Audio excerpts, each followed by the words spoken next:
What's good, everybody? It's your boy, O'Shea Duke Jackson, back at it again with another episode of The Celebrity Junk. So, guys, Joe Budden is a very popular American podcaster who focuses on the hip-hop industry. And Joe Budden was formerly a rapper and one of the first people out on the podcast scene. He has a really great podcast, and now he has several shows because podcasts are now breaking up into more shows like TV shows. So one podcast team, our networks might be producing different shows under one larger podcast. And that's what Joe Budden is doing. And he does a pretty good job. Right now he has a show on Amazon and has a show on Spotify, all kind of stuff, all kind of deals. More power to him. There's another guy, Adam22, who was relatively unknown, and like 5 years ago, he's competing in the same vein as, not as big as Academics or even Vlad, but he's up there. And Adam22, let's call it for what it is. He's a white guy who is not in the culture, and he kind of came into the culture and did fairly well. The reason why is he understands the business. He spends money in the business. And he's doing something that, I'm going to be real, blacks don't like it. Right? And we can call them culture vultures. That's true enough. Him and Vlad, I get it. Don't disagree. Is he sleazy? Is he a liar? Yes, from what I can see. Backhanded? Absolutely. But the problem with Adam22 is that he's successful despite not being very talented. These guys, Vlad, Adam22, they're in the black spaces because they spend money, they have systems, and whenever you see non-blacks getting into it, the first thing that blacks want to say is, this guy's a culture vulture. Got it. So Joe Budden's pushing up on Mr. Adam22. All right. And on his show, I don't know why Adam22 agreed to go on Joe Budden's show, but I want you to hear what Joe Budden's talking about with these allegations, talking about Adam22 from his past with women. Let's play that clip. You got away from that because that can be very dangerous. Well, that is true. Let me talk. Okay. Especially dealing with a girl that young, number one, but they don't know shit about shit. They don't even know when they're putting somebody in danger, according to you. You said the girl was from wherever she was from, so she didn't know what she was doing, but you knew what you were doing.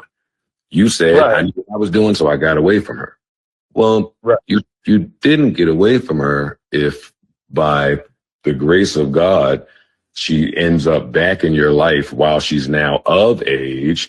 You're spending the night at her mom's house. What type of white boy pervert shit what are you talking? What is the pervert shit about dating somebody once they are legal and of age? Know what it sounds like, and I'm not saying this is what it is.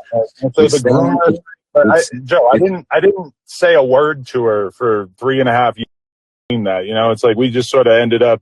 You waited for the girl. You waited for the girl, Adam. Huh? You waited for the girl. I didn't wait for anything. We just ended up reconnecting later on. How did you reconnect later on? Or the Facebook algorithm put the girl in your bed? You didn't know at that point that you probably shouldn't the girl that you were talking to while she was 16 years old? So because I met her when she was underage, I shouldn't have. Yes. Over it. Yes. That's what I'm saying to you. Well, in retrospect, I wish I had taken that advice. It would have made everything a lot simpler, right? Well, yeah, if you isolate that, right? But then they have the little nasty tweet floating around where you talking about girls. I had some, I mean, that seems like an exaggeration. I had some edgy, jokey tweets from like 2008 to 2012 or some shit that, you know, a lot of those are respect. I know you, Joe. I know that you remember Twitter back in the day and you know how toxic it was. It was bad. which is why Yeah. I did a scrub of all the bad things that I had to say. But I'm not going to. So this is from Button's Amazon AMP show, Conversation Lovers Only. Okay. And he's pretty much confronting Adam 22 about a woman he met when she was 16 and he was 20, or in his early 20s. And what Adam did was he waited until the girl was like 19 and then he started messing with her. All right.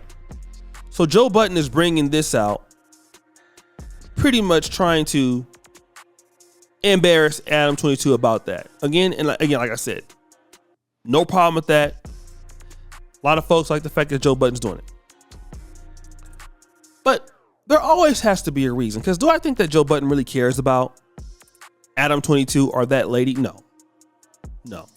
Joe Budden doesn't like anybody who's successful in the industry. Like even Fresh and Fit. And I don't really like Fresh and Fit, but when Joe Budden went after them, it was disingenuous, right? Joe Budden doesn't like Adam 22 because Adam 22, he feels, is taking some market share. Same thing that Joe Budden does with Fresh and Fit. Oh, Joe Budden, they're talking about black women.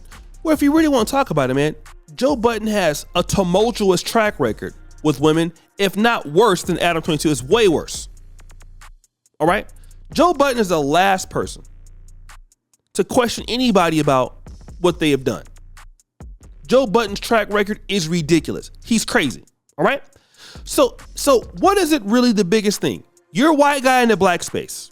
That's what this is really about. You're a culture vulture, Adam. So that's what this is about. So let me go ahead and see. No jumper. Adam's making some big mistakes. They're about to fall. Let's just try to ruin Adam 22's reputation so that he's not in the business anymore. Got it. Here's the question that the blacks want to answer.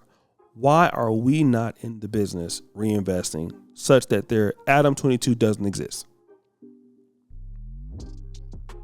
Because we don't want to be in the business. That's not what we do. We're not built like this, African Americans for the most part. We want to work in the business. We don't want to build them. That's why we have a problem with immigrants. African Americans have a problem with immigrants, like many Americans do, right? That's something that we take umbrage with. When immigrants come over and they do well, especially in the black sectors, like look at the Nigerians in Shade Room. I used to be kind of pissed about that. Like immediately take guys at Uganda. I'm like, wait a minute, that should be us. And then I realized like, wow, these people's parents, where they come from, they have to have the skill of being in the business and how to take the opportunity. A lot of us can take the opportunity, but then we're upset. And we don't want to use our brain power and our intellectual abilities to run the business as to keep people out and reinvest into our business and develop our people. And when other people decide to do that and then they keep us out, or they fire us, or they mistreat us, or they talk behind our back like Adam 22 does with AD and Lush, then we get mad and call them culture vultures. But the thing about it is this: they wouldn't be there if you were in the business. You know, as blacks, we wouldn't have Adam 22 if we were in the business, but he's the one that's investing. He's spending his money doing these things.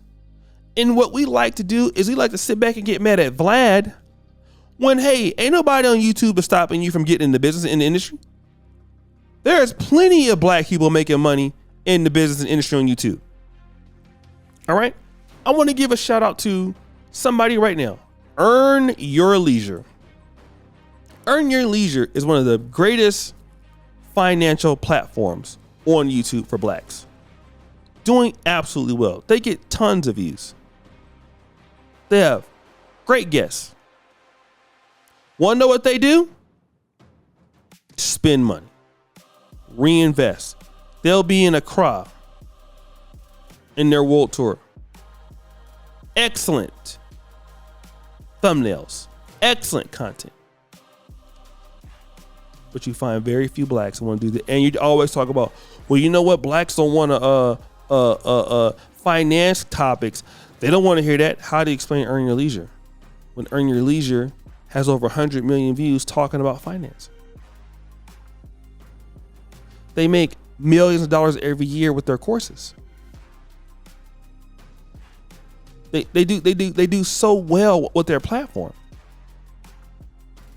Finance, entrepreneurship. They have brand deals. But how do you talk about, like, again, because you don't want to control the markets and to reinvest and build the industry and keep these guys out. So when you can't do that, then we get upset. Because if Adam 22 was not successful, Joe Budden wouldn't be down his throat. And that's the God's honest truth. Does he deserve it? Sure. But we know the real reason. You guys are cultural virtues because you're white. Got it. Why are blacks not in the business, Joe Budden? But guys, what do you think? It's your boy, O'Shea Duke Jackson, back at it again with another episode of The Celebrity Junk. Appreciate you for all that you do. Subscribe, hit the bell. I'm out.